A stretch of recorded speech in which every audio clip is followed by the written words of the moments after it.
Ekitabo kya Zabbuli ssula ya 5 okushaba okujunwa omu mikono y'abazigu babi.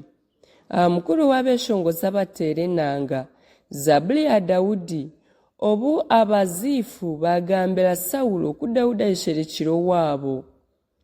Ayi Ruhanga, njunisa izina ryawe omu bushoborozi bwawe oncwere orubanjo omu mazima. Owurire okushaba kwanje ayi Ruhanga, oteje okuta ebigambo ebindi kugamba. Ahakuba abanyamaryo banyimukirire, abatiine esaasi nibaca obwenje okubaranyite, tibeetiire hari Ruhanga. Sera. Reeba, Ruhanga niwe muhezi wanje, Mukama niwe akwatirira amagara ganje.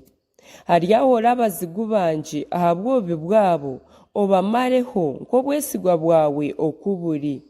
Ndyakuhongyera ekitambo nyihira aha mutima, ndyasingiza izina ryawe ayi Mukama, ahakuba nirungi. Ahabw'okuba onyihire omu nnaku zanje zoona, kandi eriisho ryanje ryareba eki nayetengiire abazigu banje.